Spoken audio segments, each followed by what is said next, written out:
Imagine, if you will, a city, grand, powerful, then silence, for centuries, millennia even, 3,000 years, Hattusa.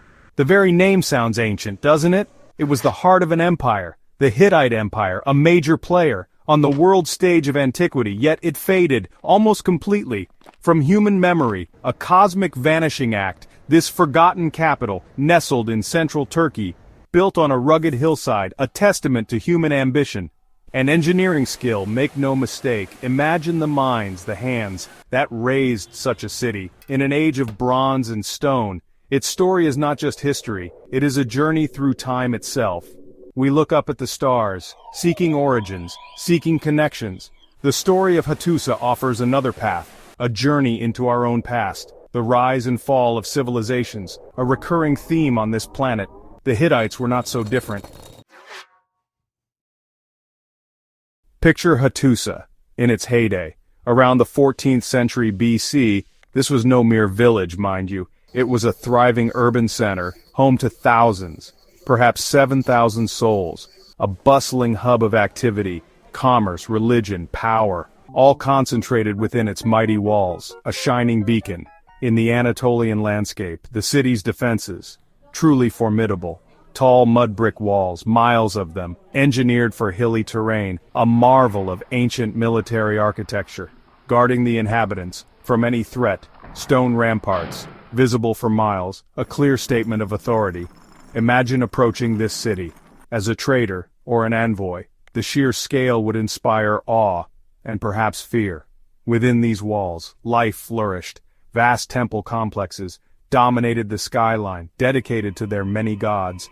The Great Temple, for the storm god, Tarhuna, and his consort, the sun goddess of Arina. Palaces, too, elaborate structures, the seat of the Hittite kings, from where they ruled a vast empire. These were not just buildings, they were symbols of cosmic order and earthly power. Today, much has returned to dust. The mud brick superstructures. Then came the collapse. Around 1180 BC, a dramatic date, the Hittite Empire, so powerful, so vast, simply vanished. From the historical stage, it's a disappearance with few parallels. Imagine a superpower today, disappearing in a generation. The shockwaves would be immense, wouldn't they? This is what happened to the world of the late Bronze Age. What caused such a sudden end? That, my friends, is the mystery, a puzzle that fascinates scholars.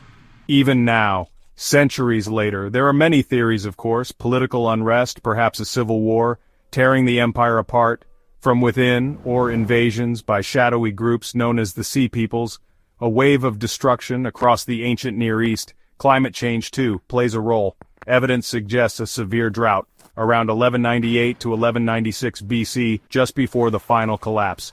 Imagine the impact on agriculture, on survival, when the rains fail. Year after year, societies are pushed to their very brink. Could this have been the tipping point for an already stressed empire? Nature's powerful hand, reshaping history. So the empire fell. Hattusa was abandoned, its great buildings deserted, its archives silent. For 3,000 years, the Hittites slept, undisturbed, largely unknown.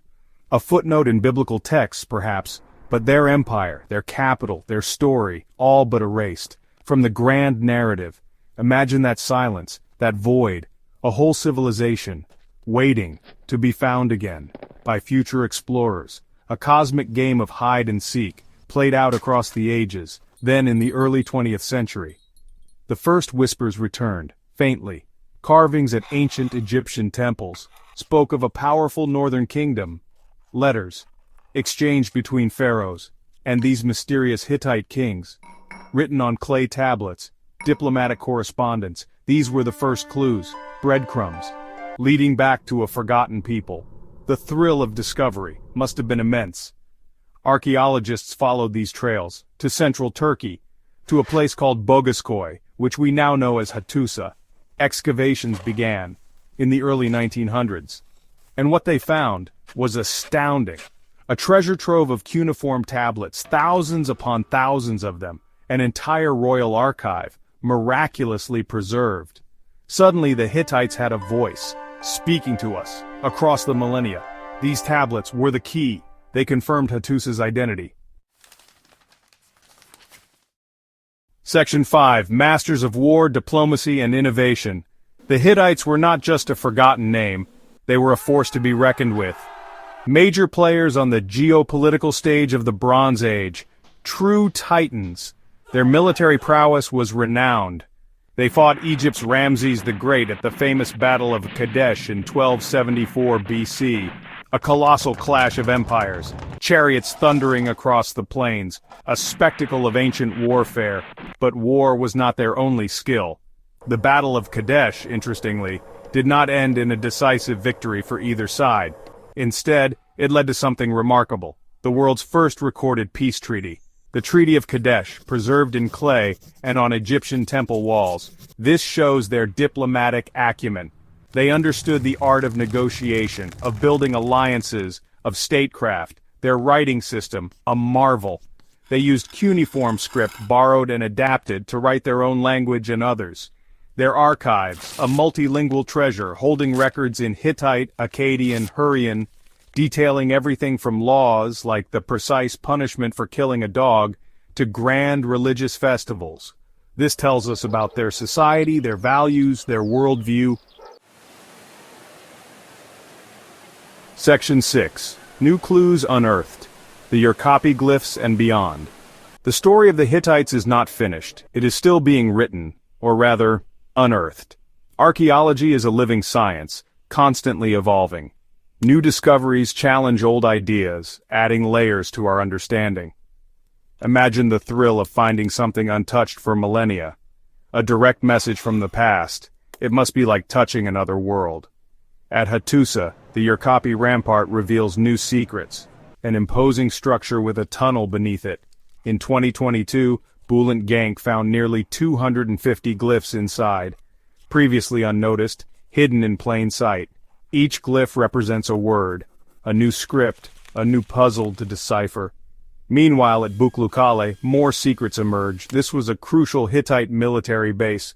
Dr. Kimiyoshi Matsumura's team found a royal seal with a chilling inscription, "He who breaks this will die." Section 7. Against the Elements, Hittite Ingenuity and Survival.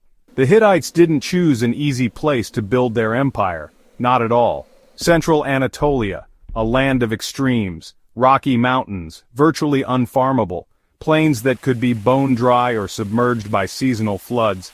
A challenging environment, to say the least. Nature wasn't always a gentle host. It tested them constantly. Their survival depended on their wits. Droughts were a regular feature, pushing populations to the brink of starvation. We saw how a severe drought may have contributed to their final collapse. But for centuries before that, they endured. They adapted. This speaks volumes about their resilience, their ability to plan, to innovate, to face down environmental challenges. Humans are adaptable creatures, aren't we? So, how did they manage?